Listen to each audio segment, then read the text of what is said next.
नमस्कार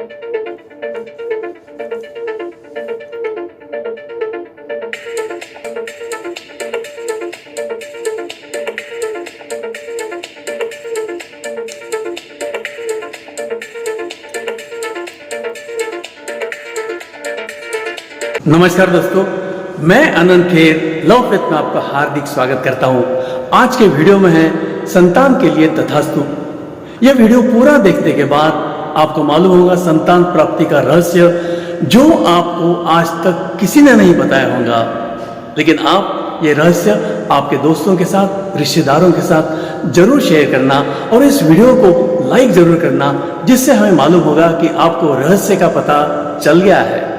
और जब आप सब्सक्राइब करोगे तब आपका दिल आपसे जरूर कुछ कहेगा, वो आप कमेंट में जरूर लिखना। और ऐसा करने से, जी हाँ, और ऐसा करने से आपको बहुत सारी दुआएं मिलेगी उनसे जिन्हें आपने संतान प्राप्ति का रहस्य बताया है।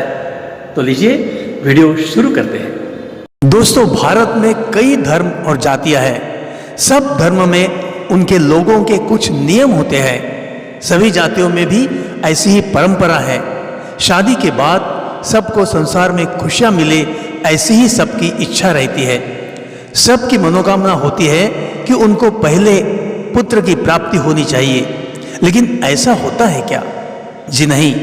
फिर ऐसा होने के लिए भगवान से दुआ मांगते हैं, मंदिर में चढ़ावा चढ़ाते हैं, मस्जिद में चादर चढ़ाते हैं, चर्च में प्रेयर की जाती है। लेकिन क्या ये सब प्रार्थना परमात्मा के पास पहुंचती है? जी हाँ, ये सच है, क्योंकि जो मनोकामना बार बार बोली जाती है वो 100% सच होती है। हमको लगता है परमात्मा ने हमारी सुन ली, लेकिन इसके लिए मन का गणित हमें समझना चाहिए। अंतर्मन क्या कहता है, इस पर हमें विश्वास करना चाहिए।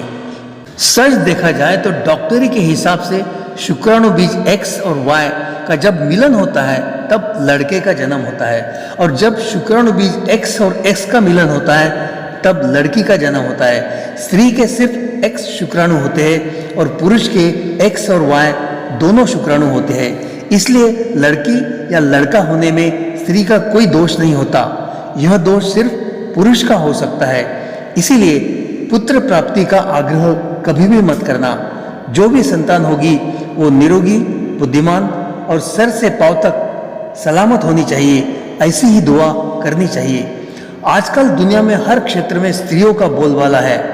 टैक्सी ड्राइवर से लेकर हवाई जहाज तक भी चलाने को स्त्रियों को अधिकार प्राप्त हुआ है। स्त्री संसार कर सकती है तो अवकाशयान में भी उड़ान कर सकती है। स्त्री के सभी गुणों का हमें अभिमान होना चाहिए। फिर लड़की के जन्म का तो हमें स्वागत ही करना चाहिए। दोस्तों, शादी होने के बाद जब हनीमून से पति पत्नी घर लौटते हैं तब उन्हें जीवन के अनमोल आनंद का एहसास होता है और उनके दिल में पुत्र प्राप्ति की इच्छा उत्पन्न होती है। इसमें कतई कुछ भी गलत नहीं है, क्योंकि जितने जल्दी संतान की प्राप्ति होगी उतना ही स्त्री के सेहत के लिए अच्छा होता है। क्योंकि यदि स्त्री के दिमाग में अभी संतान नहीं चाहिए, ऐसी सोच आ गई तो भविष्य में कठिन हो सकता है। इसलिए संतान पुत्र ही होना चाहिए, ऐसा आग्रह कभी भी मत करना। उल्टा पत्नी गर्भवती होने से पहले बेडरूम में हेल्दी लड़के का बड़ा फोटो लगाइए। जब आपकी पत्नी उस फोटो को रोज देखेगी तब उस बालक के जैसी छवि आपके पत्नी के मन में तैयार होगी। और प्रार्थना करो कि आपको क्या चाहिए, और आपकी प्रार्थना परमात्मा जरूर पूरी करेगा। आपको संतान की जो प्राप्ति होगी, फिर वो लड़का हो या लड़की, उसे माँ की ममता मिलना बहुत जरूरी है। इसलिए पत्नी को जो चाहिए उसका हरदम ध्यान रखो, और पत्नी ने भी पति को जो देना संभव है उसी की मांग करनी चाहिए। तभी संसार में कलह नहीं होगा। सभी परिवार में ऐसा लगता है कि कुल का नाम आगे बढ़ना चाहिए। ये तभी संभव है जब पुत्र की प्राप्ति होगी। ये विचार अच्छा है, लेकिन आप इतिहास को पढ़ेंगे तो आपको मालूम होगा कि छत्रपति शिवाजी महाराज की माता जिजामाता थी, झांसी की रानी लक्ष्मीबाई, सावित्रीबाई फुले, अहिल्याबाई होलकर, ये सब लड़कियों ने ही समाज को अपने पराक्रम से स्त्री की महानता का साक्षात्कार दिया है और आज भी स्त्री प्रत्येक कार्य क्षेत्र में अग्रसर है। लड़कियों ने अच्छी पढ़ाई की और नाम कमाया तो उसके माता पिता को आनंद ही होगा। लड़कियों को उसके माँ बाप प्यारे होते हैं, पति तो बाद में आता है। इसलिए लड़का या लड़की इस भ्रम को दिमाग से निकाल दो और आत्मविश्वास से हेल्दी चाइल्ड की प्रार्थना करो। दोस्तों, शादी होने के बाद पति को इच्छा हो सकती है कि पहली संतान पुत्र होनी चाहिए, लेकिन पत्नी को पहली संतान पुत्री भी अच्छी लगेंगी, क्योंकि पुत्री ये साक्षात लक्ष्मी का अवतार होती है। बच्चों को हम कैसे संस्कार देते हैं, इस पर ही उनका भविष्य निर्भर होता है। बच्चों की परवरिश स्त्री करती है, फिर पति भी पुत्री की अपेक्षा क्यों नहीं करता? ऐसा कहते हैं कि इस्टेट लड़के के नाम से होती है, लेकिन इस्टेट तो कमानी चाहिए। सिर्फ वंशवृद्धि के लिए लड़का क्यों चाहिए? आज लोगों को पिताजी, दादाजी, परदादाजी इतना ही याद है, क्योंकि उनके पहले किसी ने इस्टेट नहीं रखी। लेकिन जिन्होंने इस्टेट बना कर रखी है, जैसे रिलायंस, टाटा, इनके फोटो उनके परिवार में सदा रहेंगे। इसलिए तुम जीवन में क्या कर रहे हो ये ज्यादा महत्वपूर्ण है। फिर वो लड़का हो या लड़की, उसका कार्य महत्वपूर्ण है। लड़कियां ज्यादा प्यारी होती है, इसलिए माँ को लड़की ज्यादा पसंद होती है और लड़कियां ज्यादा होशियार भी होती है। सभी परीक्षा में रिजल्ट आप देखोगे तो सभी परीक्षा में लड़कियों का ही नंबर अव्वल रहता है। संसार में भी स्त्री होम मिनिस्टर है, इसलिए पूरे दुनिया में स्त्रियों का ही बोलबाला है। खाद्य मंत्री है अन्नपूर्णा देवी और सुरक्षा मंत्री है, जी हाँ, सुरक्षा मंत्री है दुर्गा देवी। और शिक्षा मंत्री, जी हाँ, शिक्षा मंत्री है सरस्वती देवी, सरस्वती देवी। और अर्थ मंत्री, जी हाँ, अर्थ मंत्री है महालक्ष्मी देवी, महालक्ष्मी देवी।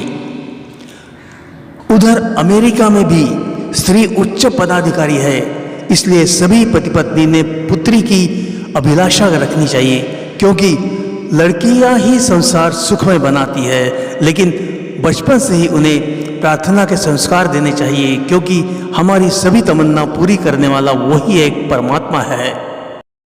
दोस्तों, जब कभी पति पत्नी को समझता है कि संतान प्राप्ति के लिए वो सक्षम नहीं है, तब वो पति पत्नी निराश हो जाते हैं। लेकिन जो आज तक संभव नहीं था, वो आज मेडिकल साइंस संभव कर रहा है। इसके लिए वो पति पत्नी को चुनना पड़ती है सरोगेट मदर।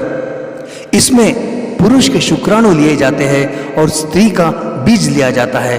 टेस्ट ट्यूब द्वारा ये शुक्राणु और बीज सरोगेट मदर के गर्भाशय में डाले जाते हैं। ये सरोगेट मदर उसका गर्भाशय किराए पर देती है, जिसका उन्हें पैसा मिलता है। डॉक्टर इस विषय में आपको पूरी जानकारी दे सकते हैं। डॉक्टर के सलाह अनुसार गर्भाशय में नवजात शिशु का पोषण होता है। सरोगेट मदर भी पूरे ध्यान से गर्भाशय का प्यार से रक्षण करती है। सरोगेट मदर पुण्य का काम करती है, क्योंकि गर्भाशय में रक्षण करने के बाद जब बच्चे का जन्म होता है और फिर उसकी जुदाई से सरोगेट मदर की आंखों में आंसू आ जाते हैं। ये बहुत ही कठिन कार्य है, लेकिन आज कई स्त्री ये काम कर रही है। आज अमेरिका में सरोगेट मदर को 50,000 से 1 लाख डॉलर मिलते हैं। इसलिए कई अमेरिकन पति पत्नी भारत में आकर सरोगेट मदर की तलाश करते हैं, क्योंकि भारत में उनका काम सस्ते में हो जाता है। आज अनेक डॉक्टर गुजरात, महाराष्ट्र में ये कार्य कर रहे हैं। दोस्तों, सरोगेट मदर का नाम गुप्त रखा जाता है। इसमें कोई धोखा नहीं होता। जिसे संतान नहीं, वही संतान की कमी को महसूस कर सकता है, क्योंकि उन्हें बच्चों की अभिलाषा रहती है। यही सच है। और इसीलिए संतान के लिए परमात्मा का तथास्तु निहायत जरूरी है।